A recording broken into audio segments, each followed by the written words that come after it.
मानस श्रृंखला में आज का विषय पिता पुत्र। पुत्र की प्राप्ति हमारी मूल ऐषणाओं में एक है।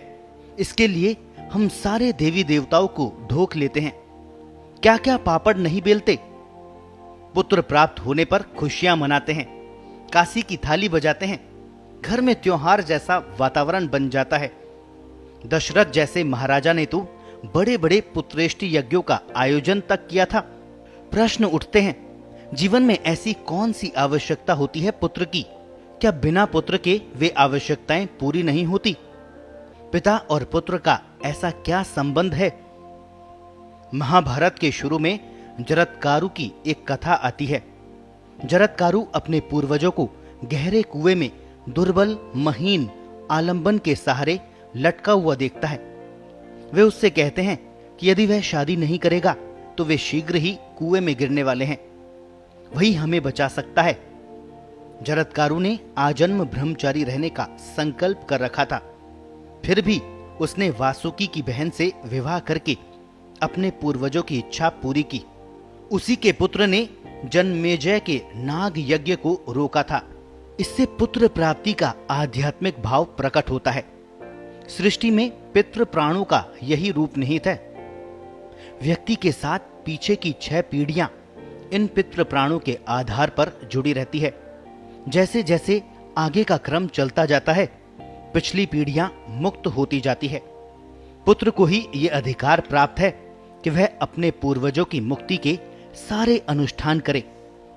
वेद वाक्य है, आत्मा वै जायते पुत्र है, अर्थात व्यक्ति की आत्मा ही पुत्र रूप में जन्म लेती है।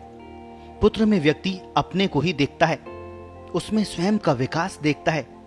यही उसके सुख का मूल भी बनता है। पिता का अर्थ है पालन करने वाला, रक्षा करने वाला। इसीलिए हम सूर्य को भी पिता कहते हैं, गुरु को भी पिता कहते हैं। आत्मा का अंश होने के कारण पिता पुत्र का संबंध देहावसान के बाद भी बना रहता है। आत्मा कभी मरती नहीं है। अंश तो पुत्री में भी होता है, किंतु वह उसके पति को समर्पित हो जाता है, उसका वंश बदल जाता है। धर्मशास्त्र में यह भी लिखा है कि अपुत्रस्य गतिर्नास्ति, जिसके पुत्र नहीं है उसकी मुक्ति नहीं है। पुत्र की परिभाषा में यह भी लिखा है कि जो पुण्य नामक नरक से रक्षा करे वह पुत्र है। साथ ही यह भी कहा गया है, पुत्रासौ यत्र पितरो भवन्ति, अर्थात पुत्र ही अपने पिता का पिता बन जाता है। बचपन में जिस प्रकार पिता बालक का पोषण करते हैं, उसका लालन पालन और देखरेख करते हैं, ठीक उसी प्रकार वृद्धावस्था में पुत्र पिता की देखरेख और सेवा शुश्रूषा करता है। अशक्त पिता के दैनंदिन कार्यों में भी वह सहयोग करता है, तो उनके खान पान आदि चर्याओं के सुचारू रखने का निमित्त भी होता है। मेरे गुरुजी ने एक बार बताया था कि वे किस प्रकार अपने अशक्त पिताजी की बीमारी में 19 दिन बिना पलक झपके सेवा में निरत रहे। खान पान से लेकर मल मूत्र त्याग आदि सभी कार्य वे ठीक उसी प्रकार कराते थे जैसे पिता अपने पुत्र के लिए करता है। चूंकि गुरुजी के पिता भी उच्च कोटि के साधक रहे थे, उनको अपनी रुग्णावस्था पर असंतोष भी था, सभी को होता है, किंतु अपने पुत्र की सेवा ने उनको नारकीय स्थिति से बचा लिया था। उस दुरावस्था से जिस स्थिति को पुण्य नरक की संज्ञा शास्त्रकारों ने दी है। सेवा शुश्रूषा काल में पुत्र की भी अनेक परीक्षाएं होती है। उसके समक्ष मित्रों और परिजनों के अनेक लुभावने प्रस्ताव होते हैं।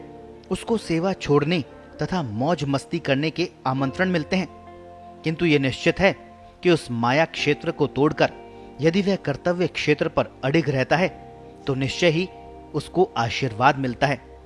आशीर्वाद ही नहीं बल्कि यूं कहिए कि मूल्यवान वरदान मिलता है। माया क्षेत्र का शिकंजा बहुत कड़ा होता है। यह सम्मोहन प्रक्रिया का क्षेत्र है, जहां मोह मोहु वैचित्य चित्त विचलित हो जाता है। इसे जीतना वीरता और धीरता कहते हैं तथा उसे केवल भीतरी शक्तियों से ही जीता जा सकता है। पिता के आशीर्वाद में पुत्र को उन्नत बनने की अभूतपूर्व शक्ति मिलती है। व्यक्ति के प्राणों का उत्प्रेरण होता है, उद्बृहण होता है।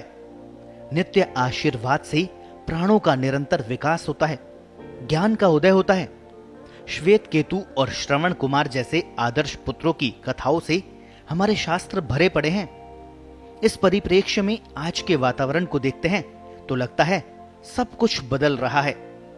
न पिता के पास बच्चे के लिए समय है, न ही उसके उत्थान में भागीदार बनने की इच्छा। वह किसी न किसी बहाने इस बोझ को उठाना ही नहीं चाहता। दूसरी ओर पुत्र भी स्वयं को पिता से जल्दी स्वतंत्र करना चाहता है। उसके अपने सपने हैं। वह आचार संहिता के उपदेश सुनने को तैयार नहीं है। उसकी अपनी जीवन शैली ही उसे प्रिय है।